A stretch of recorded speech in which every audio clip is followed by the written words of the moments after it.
Shalom, all praises to Yahweh, Bar Shem Yahweh Shai, Bar Shem HaRakah Kadosh. Double honors unto the apostles and elders of great millstone who rule well, and Shalom to the hopeful elect.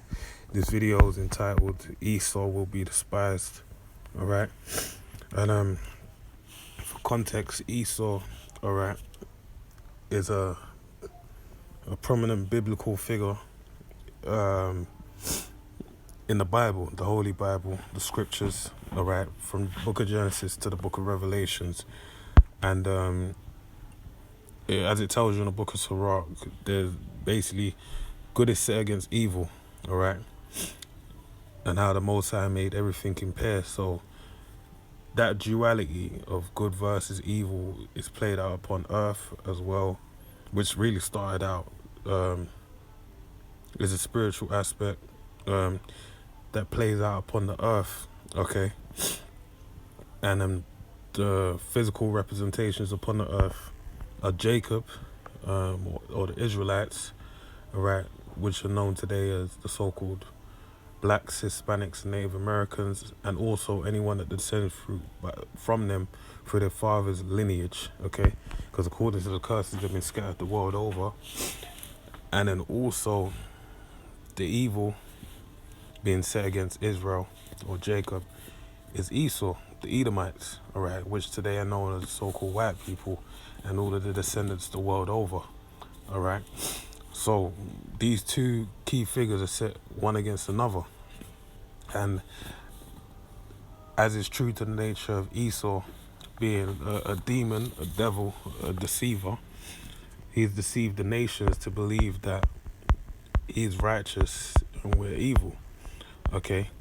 But the way that we're despised among the nations is really due to the fact that we're under the curses that Yahweh Shai, Yahweh putting us through via the curses, alright, that they're gonna fall upon Esau, okay, when we enter into the kingdom. But the main, as again, the name of this video is Esau Shall Be Despised. Now I'm going to start with Job 9 and 24. Alright, so it's Job 9 and 24. The earth is given into the hand of the wicked. Alright, it says the earth is in the hand of the wicked. So the key question is, who is the wicked? Alright, the book of Malachi, the first chapter, tells you that Esau is the wicked, okay? And we know because it says anywhere they goes is the border of wickedness, basically. So Esau, and we know by the characteristics of Esau, the main one being rulership by the first and foremost one is a mark of leprosy, being a clear leper. Lacking pigmentation is one of the clearest marks set upon Esau, but also rulership by way of the sword, okay? So that's how we know that he's wicked, alright?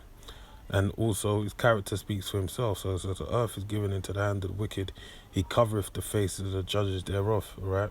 The faces of the judges, alright?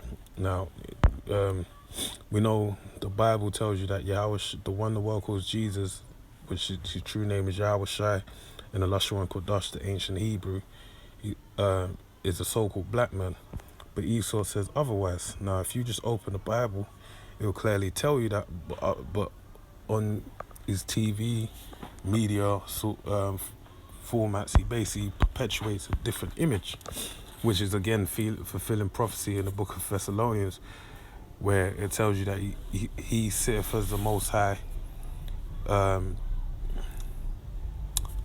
Basically, he made his image to look like the Most High, and also it tells you Maccabees, who opened the book of the law and sought to paint Israel after the images of the heathen. Alright, so all the great characters within our history have now been misrepresented as Edomites, okay? But that's why reading on it says, if not where and who is he? Alright, if he not doing those kind of things, where and who is he? Because Esau will tell you that civilization started with the Greeks, but the Bible tells you in the book of First Maccabees, the first chapter, that wickedness multiplied in the earth with the Greeks, alright? And it also tells you in the book of Proverbs that, you know, when the righteous are in authority, the people rejoice. When the wicked beareth rule, the people mourn, alright? And we're in a state of mourning, okay? Trump's rulership right now, they're processing him being impeached. Okay, basically, this world is snowballing into World War III with perpetual speed. Okay, and the people are mourning the turn of the decade, the turn of this year. All right, you had a big thing a few days into the year. People started doing memes and vines, for lack of a better word, short clips basically about getting drafted to fight in World War III. Okay, World War III is a woe, one of the woes that I spoke of in the book of Revelations. And the word woe means destruction. So when destruction happens, what happens? People mourn, all right? And that's Esau's blessing, to rule with a sword. So if not where, then who is he, all right? So Esau, he rules by way of the sword, okay? Now progressing on to this. This is Isaiah 14. I'm going to read from 5 to 10. The Lord have broken the staff of the wicked, all right, Esau, and the scepter of the rulers. He who smote the people in wrath with a continual stroke. Why? Because the blessing that Isaac gave him after he requested one, when he was crying, because he despises his blessing anyway. When Jacob fulfilling his name, his nomen omen, being that of a supplanter, when he took hold of Esau's blessing, Esau asked for one of his own, and Isaac told him that you will bear rule by way of the sword, okay? And that's why he who smote the people in wrath with a continual stroke, because that continual stroke allows him to maintain his rulership, all right? He that ruled the nations in anger and is persecuted, and none hindereth. Why is none hindering? Because they do not respect Esau, the so-called white man, because he's persecuted, and no one's going to stop him from doing what he's doing, okay? The whole earth is at rest, and it's quiet and break forth into singing. So it tells you that the whole earth is basically going to be happy when this happens, when he's persecuted. Yea, the fir trees rejoice at thee, and the cedars of Lebanon, saying, since thou art laid down, no fellow has come up against us. So even the trees rejoice because no one is cutting down those trees, right? Because pertaining to the laws written in the Holy Scriptures, there's only certain trees that are allowed to be cut down, all right? And even with that, there's only so much liberty of cutting down trees, all right? And when we enter into the kingdom, that's how it's going to go back to, all right? Hell from beneath is moved for thee to meet thee at thy coming.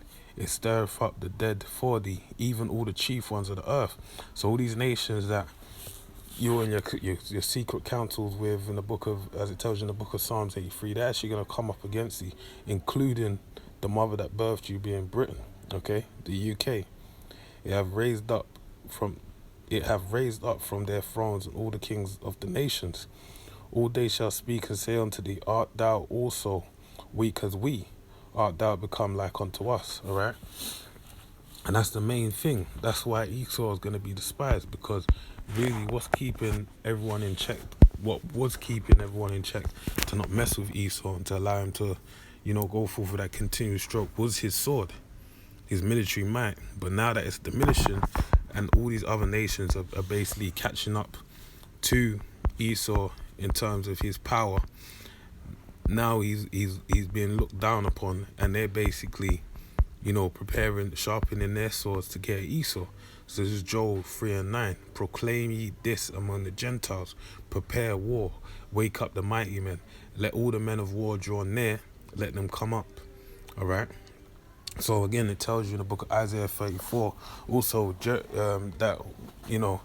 that we're to prophesy unto the nations. But a key example of that, who came in that stead as we all come in, is Jeremiah. Because in the first chapter, it tells you that Jeremiah, as well as John the Revelator, that they'd be sent forth to prophesy unto the nations, to give them warning, basically, to make them aware of what's going to happen. So it's the same thing we're doing right now. I'm doing the same thing right now. I'm coming in the same stead as Jeremiah, John the Revelator, etc., all the prophets. Jeremiah 28:8, as it tells you. All right? So it says, proclaim ye this among the Gentiles, prepare war, wake up the mighty men, All right. So the time of peace, as it tells you in the book of Ecclesiastes, third chapter, isn't the time that we're in. It tells you in the first verse, for everything there's a time and a season.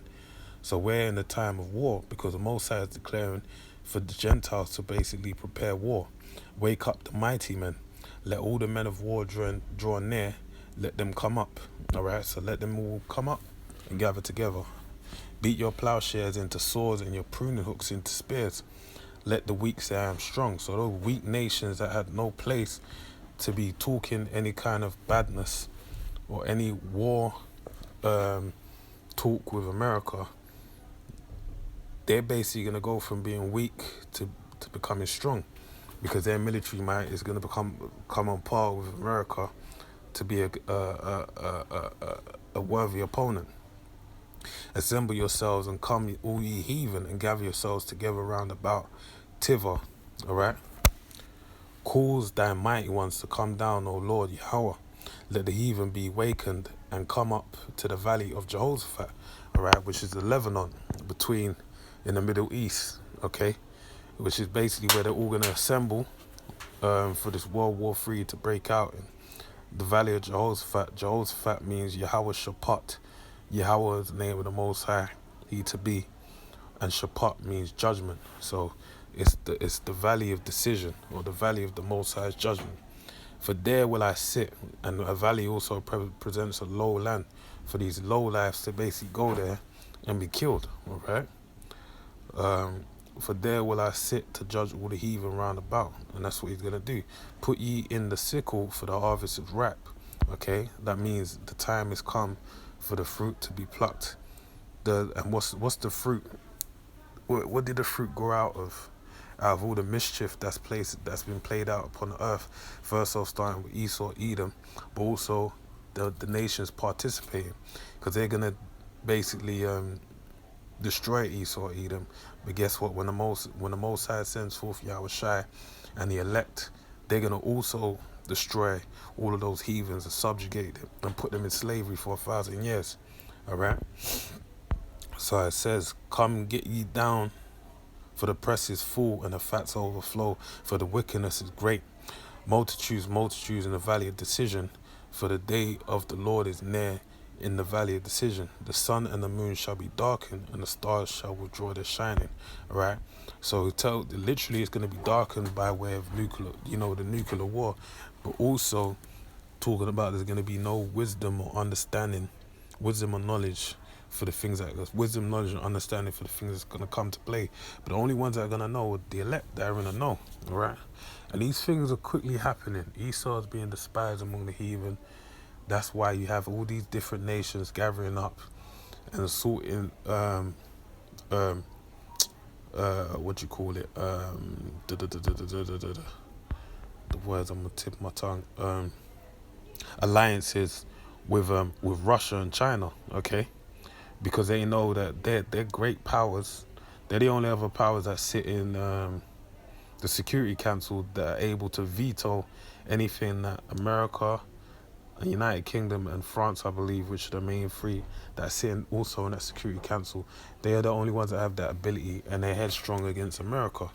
And they have their own organization to rival them as well, financially, being the BRICS: Brazil, Russia, India, China, and South Africa.